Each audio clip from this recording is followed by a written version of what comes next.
In this video we will study about a base and its physical and chemical properties and how indicators helps to identify a base and uses of bases. So first question is, what is a base? Base means any substance which produces OH minus ions or hydroxide ion in water. ऐसे सारे compounds और substances जो कि water में dissolve करने पर OH minus ion और hydroxide ions produce करते हैं उसे हम बेस कहते हैं. NaOH, see NaOH is in a base, sodium hydroxide, potassium hydroxide. So when it is dissolved in water, sodium hydroxide will produce Na plus and OH minus. Okay, so these are the bases. Okay, physical and chemical properties of bases. Bases are bitter in taste. कड़वे होते हैं. Okay, see acids are sour in taste, खट्टे होते हैं. Similarly bases are bitter in taste. दो ऐसा बोला जाता है कि हमें एसिड और बेस केमिकल्स को टेस्ट करके नहीं देखना चाहिए, बट जो माइल्ड बेसेस होते हैं उन्हें चेक कर सकते हैं. Okay, second property, bases turns red litmus into blue. bases red litmus को ब्लू में कन्वर्ट करते हैं. ओके, अगेन ये एक्वस सॉल्यूशंस में ही कलर चेंज होता है. ओके, सिमिलरली अगर आप इसमें मिथाइल ऑरेंज ऐड करते हैं, so methyl orange will give yellow colour. Okay, methyl orange base में येलो कलर देता है और एसिड में हमने पढ़ा हुआ it will give red colour.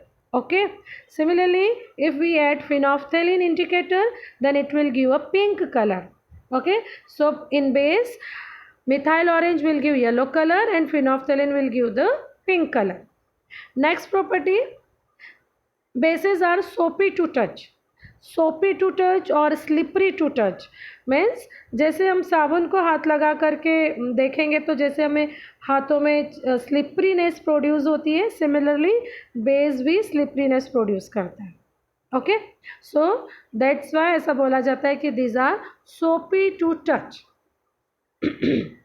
Okay, next property, as acids are the good conductor of electricity, Similarly, bases are also good conductor of electricity. Why?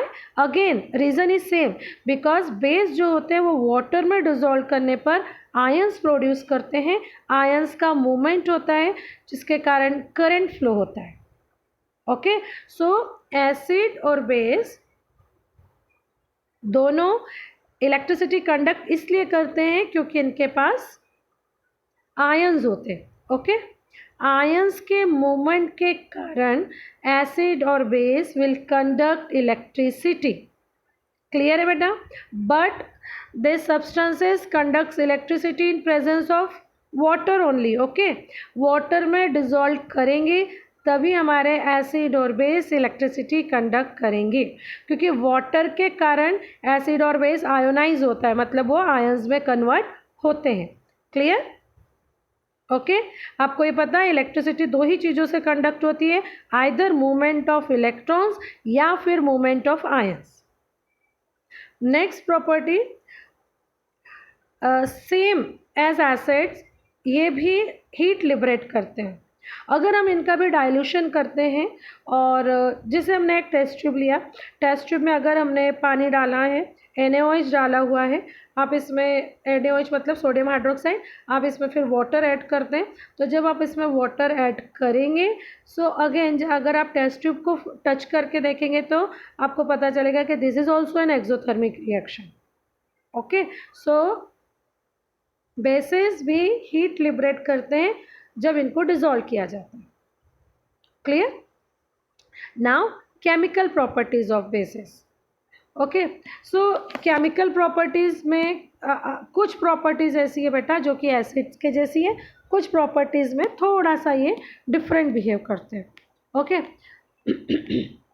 C NaOH और metal अगर base और मेटल की reaction करवाते हैं, सो NaOH plus zinc it will give sodium zincate plus hydrogen gas. Na2ZnO2 is the sodium zincate. Hydrogen gas liberate कर रहे हैं। Again अगर हम एक match stick, burning match stick लेकर के आते हैं तो it will produce popup sound. Popup sound hydrogen gas के कारण प्रोड्यूस होती है। Okay, so like acids, bases also reacts with metal and it gives salt plus hydrogen gas.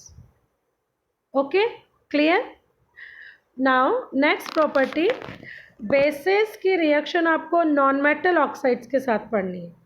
Non metallic oxides के साथ अगर हम रिएक्शन करते हैं तो again it will give salt plus water. This reaction is also an example of neutralization reaction. Neutralization में क्या होता है, acid plus base give salt plus water, correct है। सेम यहाँ पर भी यही हो रहा है, बिकॉज जो नॉन मेटेलिक ऑक्साइड्स है these are acidic in nature. यहाँ पर हमने CO2 लिया है नॉन मेटेलिक ऑक्साइड, जब इसमें हमने लाइम वाटर में CO2 गैस को डालते हैं तो it will turns milky, correct है। Now uses of bases. So जो बेसिस होते हैं वो सोप, पेपर, सिंथेटिक फाइबर्स जैसे कि रेयॉन, इन सब के प्रिपरेशन में यूज़ किए जाते हैं। ब्लीचिंग पाउडर को बनाने में यूज़ किया जाता है। बेस एज एन एंटासिड भी यूज़ होता है। एंटासिड मतलब जो एसिडिटी को कम करते हैं। ओके, जब स्टमक में एसिडिटी प्रोड्यूस होती है, और एसिडिटी मतलब आपको पता है अगर HCl का सिक्रीशन ज़्यादा हो जाता है स्टमक में, सो उसको न्यूट्रलाइज करने के लिए हमें कोई सा बेस यूज़ करना पड़ता है, और वो जो बेस है that is known as antacid. Okay, हमारे पास सबसे कॉमन एंटासिड कौन सा है बेटा, घर में हम यूज़ कर सकते हैं, जैसे magnesium hydroxide, milk of magnesia, या फिर इनो यूज़ करते हैं, या बेकिंग सोडा यूज़ करते हैं। Okay, so all these are the antacids, and it is also used in the preparation of cleansing agents and fertilizers. Cleansing agents and fertilizers जैसे कि हमने कहा ammonium hydroxide, ammonium phosphate, ammonium sulphate, इन सब के preparation में भी use होता है। ओके, अभी हमने कहा कि एसिडिटी जो होती है, हमने कहा bases are used as an antacid, correct है। एंटासिड समझ में आ रहा है। Antacids are the chemicals which reduces the acidity. और एसिडिटी कब होती है, जब हम ऑयली फूड खा लेते हैं, एक्सेस फूड हो जाता है।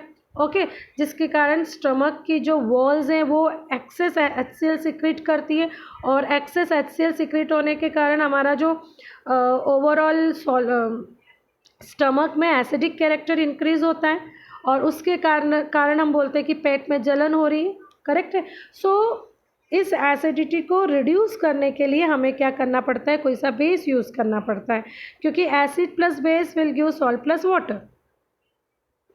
ओके।